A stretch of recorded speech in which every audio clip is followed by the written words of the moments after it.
Hello, and welcome to my 2026 Dark Castle Black Border guide. This guide uses 0 abilities, has 0 micro, and will end up saving 60k by the end of it. Normally for this map, I see a lot of people using Avatar of Wrath with Oben and using abilities. And quite frankly, I think it's a little bit overrated. Although I love Avatar of Wrath, I find that the strat I'm using is more consistent and 20 times more fun. So without further ado, select Striker Jones as your hero, and let's get started. Rounds 6 through 12 is the most crucial and by far the single hardest part of this run. So I'm going to make this as simple as possible to understand. Once we get past round 12, we'll have a spike factory down, making it entirely free. We'll start with a sub as high and to the left as possible. If this is done incorrectly, you will most likely die on round 7. But it shouldn't be too hard to get in the correct place, as I've done it consistently even on mobile. We'll then place a dart monkey as high and to the right as possible in this little space right here, and set it to strong.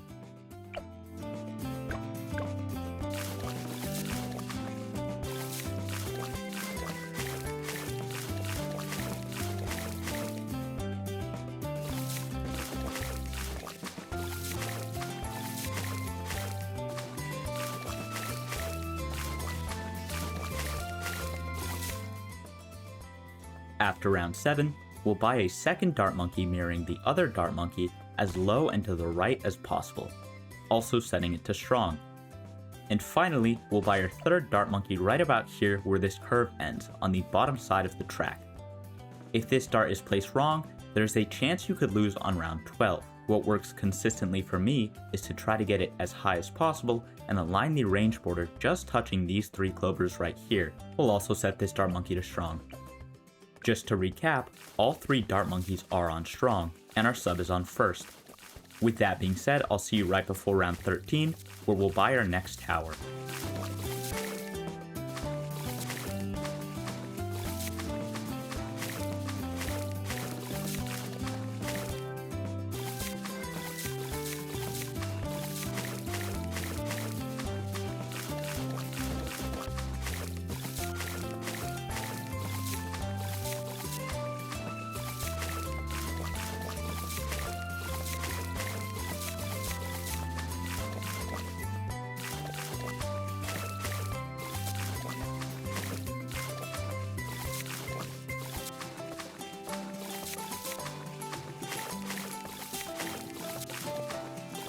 Now that we've made it past the hard part, we'll buy a spike factory as low and to the right as we can. We won't touch it for a couple of rounds, but it will be very helpful.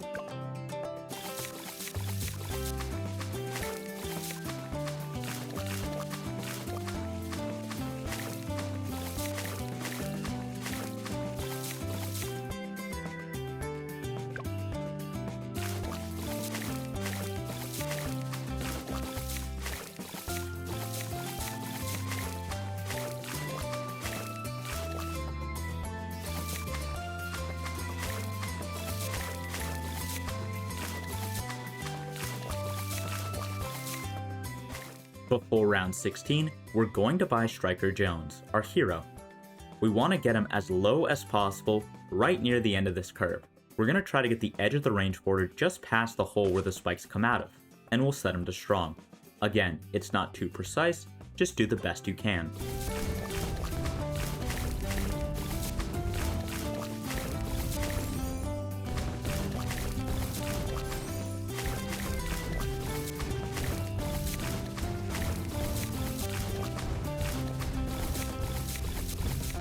After round 18, we'll upgrade the spike factory to smart spikes and change the targeting to set target. We'll then set the spikes as far down the track on the central piece of darker wood as we can get it, and just leave it like that for the rest of the game.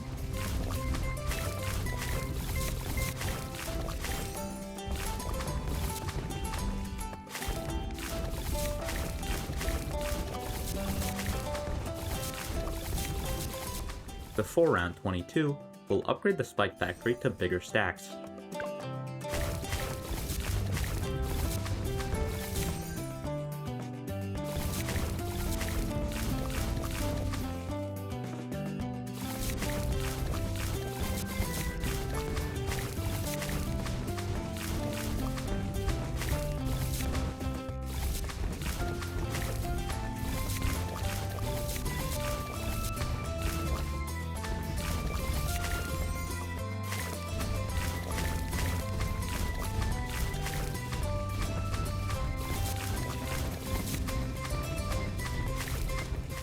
And after round 27, upgrade the spike factory to both white hot spikes and long life spikes, allowing us to easily save up for deadly spikes.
Once we've beaten round 35, we'll upgrade the spike factory yet again, getting it to deadly spikes.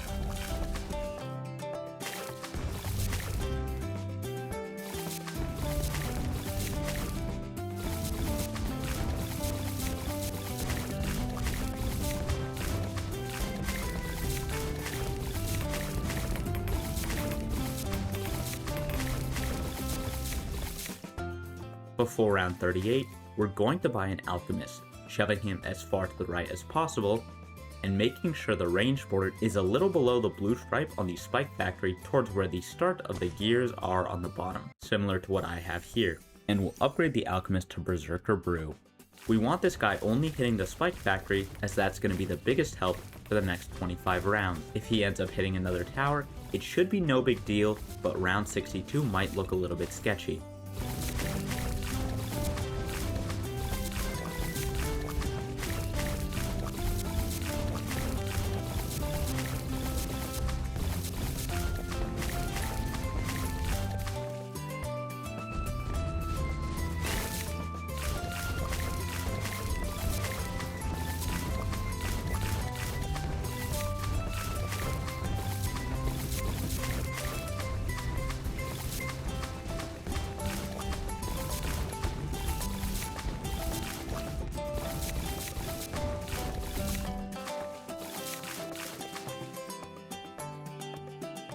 After round 42, we're going to buy our second to last tower to get a bomb shooter shoved as close to striker as possible, while also being as low as possible, just like I do here. We'll leave it on first and upgrade it to 420.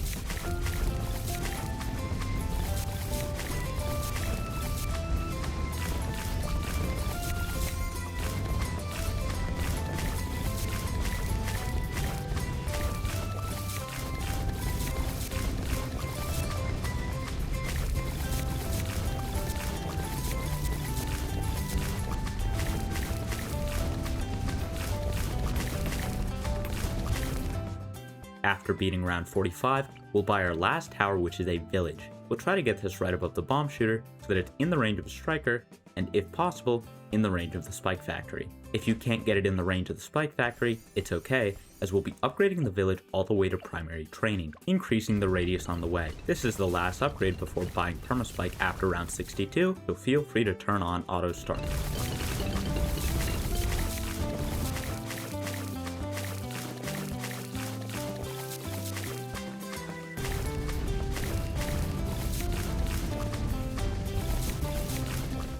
If the range buff from the village makes your Alchemist hit the balloon impact, this can cause round 62, our last round before Perma Spike, to look scary. If that's the case, you might want to upgrade your spike factory near the start of round 62 instead of waiting for the round to be over. I've never lost due to my Alch hitting multiple towers, but I can only do so much playtesting, so I'll recommend it just in case. Anyways, with all that said, I'll see you after round 62.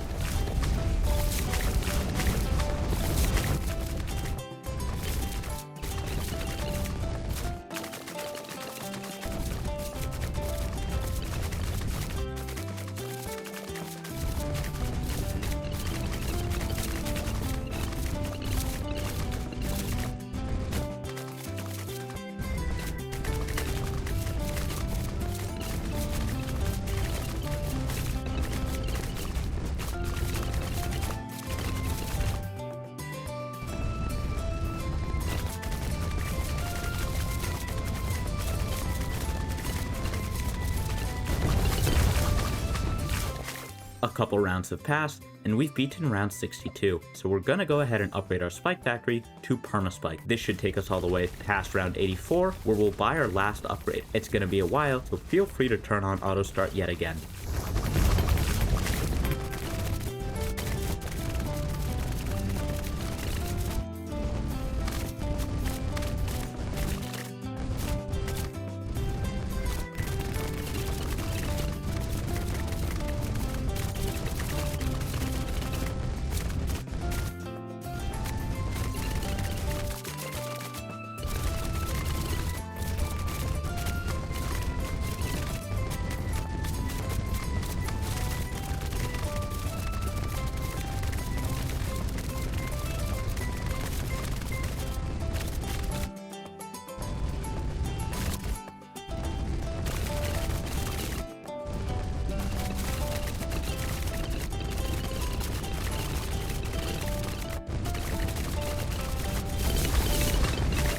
Now that round 84 is complete, we can upgrade our bomb shooter to Balloon Crush. No more upgrades are necessary. With this setup, you will blackboard this map. The unfortunate part is the Balloon Crush is very good at stalling, and it likes to take its time with killing balloons. So what I'm going to do is buy a single 032 bomb shooter and set it to strong. This setup will still get 60k spare, while also saving you roughly 5 minutes.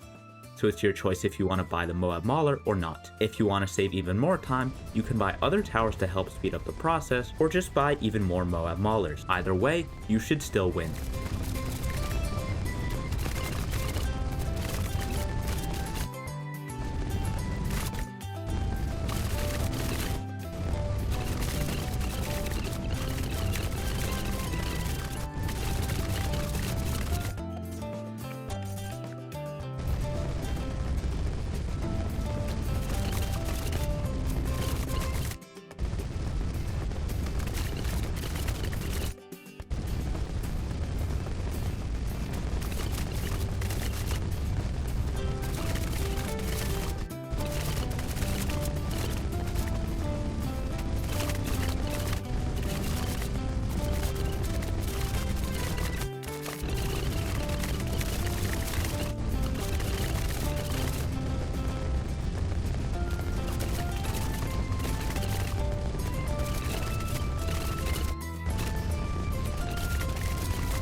But with round 100 complete, that is your Dark Castle Chimps Black Border. With that said, if you enjoyed or found this helpful, feel free to like and subscribe. With the release of version 56 in the Sky Warden, they released a Sky Warden bundle.